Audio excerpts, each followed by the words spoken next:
discover what the KGB found in an Egyptian tomb. The objective of this particular mission was to find the knowledge which was left behind from an advanced culture. I was one of the first to be recruited by the KGB. I don't believe the soldiers realized the significance of what they were looking at. Got orders, you have to do it. The first hard evidence of a humanoid extraterrestrial life form.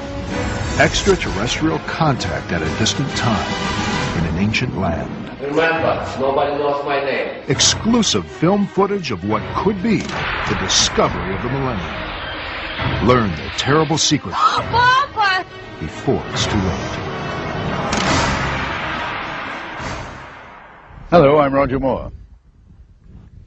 In 1961, Soviet cosmonaut Andrei Andropov lifted off in a Soyuz space capsule and spent 45 minutes in orbit. For decades, we have believed that the first human beings in space were Russian. Is it possible, though, that centuries earlier, the first people to leave the Earth were ancient Egyptians? And did Soviet researchers learn this early in the 1960s? Recent evidence out of the former USSR indicates that indeed Russian agents were very curious about artifacts uncovered in Egypt. Artifacts which they believe suggest early contact between humans and beings not from this planet.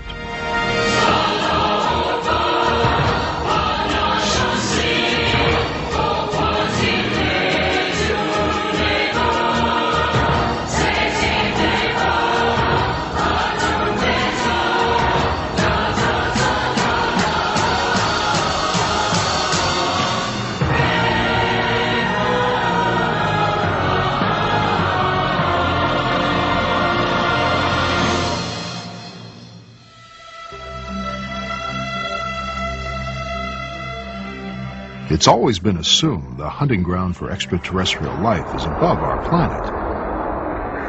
You watch the skies for UFOs. You probe the domain of deep space for the telltale signals of ET. Who would have thought to look underground for aliens? No one, except the KGB.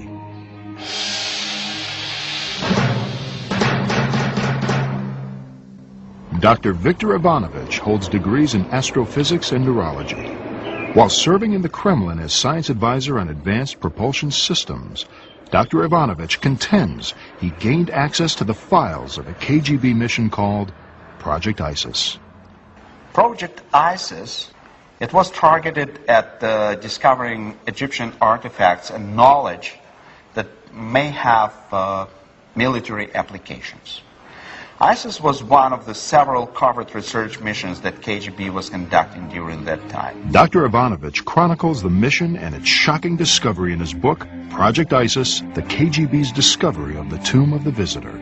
This exclusive footage has never before been seen outside the top secret facilities of the KGB. According to Ivanovich, what you are watching is a visual record of the most important discovery in the history of mankind. There is no disputing the fact that a small group of Russian scientists, together with military experts on radioactivity and chemical warfare, discovered the tomb in Egypt in 1961. The record is clear on that point. But what was never disclosed was what they found inside the tomb. From the available evidence and highly placed sources, in the sarcophagus were the remains of an alien creature who died in Egypt about 10,000 years BC.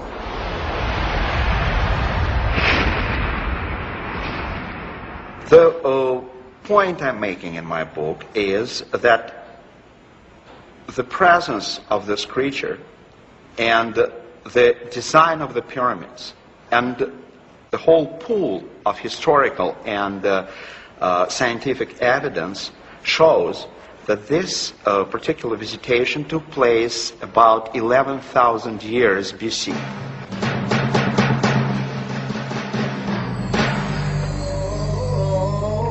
Long before the Babylonians or the Greeks, before the gods of the Assyrians or those of Crete, Long before all others, there was Egypt. The world owes much to the ancient Egyptians. They were the first mathematicians, the first astronomers. They gave the world the principles of geometry, the use of symbols to convey numbers. The first calendar was Egyptian, as was the first writing paper. The world's first libraries were found buried under the sands of Egypt. This is why the disclosure of Project ISIS is so troubling. If the claims of Dr. Ivanovich are true, if the KGB did find an alien entombed in Egypt, it will force us to reconsider the history of civilization.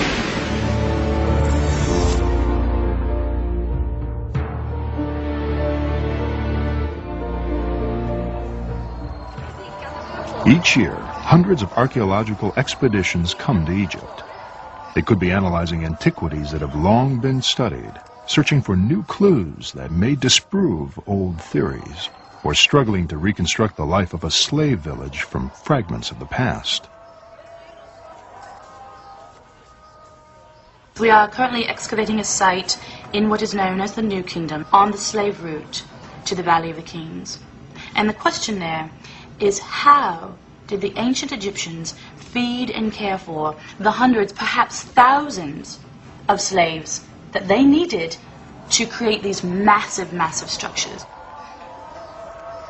The fundamental question of ancient Egypt is, how did such a civilization, so incredibly advanced, spring forth, fully formed, around 2500 BC? If you look back at any other ancient civilization, what you find is a gradual historical development. Meaning, they learned about trade, they created economies, they became technologically advanced slowly, hundreds and hundreds, perhaps thousands of years. You get none of that with ancient Egypt. 2500 BC, boom, fully formed society pops out of the desert. It's like a Model T Ford, the ancient automobile. 1 minute, and the next minute the craft is a space shuttle. The question, the fundamental question here, is that there seems to be no gradual historical development to explain the building of ancient Egypt. It seems to have formed from a legacy. Some have speculated that Egypt was built from the remnants of a lost civilization that perished in the biblical flood. Dr. Ivanovich contends Project ISIS discredited this theory. According to Ivanovich, the KGB uncovered evidence that proves Egypt was founded on a heritage of wisdom from an extraterrestrial race. Coming up next, exclusive film footage of the most amazing discovery of the millennium. I don't believe the soldiers realized the significance of what they were looking at. The first hard evidence of an humanoid extraterrestrial life form. The austere building behind me once housed what was undoubtedly the world's largest and most feared intelligence agency. Why would the KGB be so interested in what many consider to be science fiction? The genesis of Project ISIS began in the post-war period of the 50s. From the bloody ashes of World War II, a new Soviet state had emerged. No longer was Russia a backward agrarian nation. The motherland was a superpower and willing to prove it.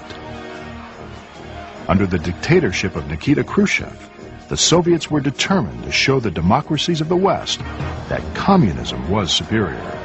It was a challenge America could not ignore. The competition between the two superpowers was an immense drain on Soviet economy. Placing the man in space before the Americans was a great propaganda feat, but it cost billions in rubles. The same for the arms build-up. Each time America tested the nuclear bomb, Russia had to respond with a bigger one, again costing the Soviet government billions.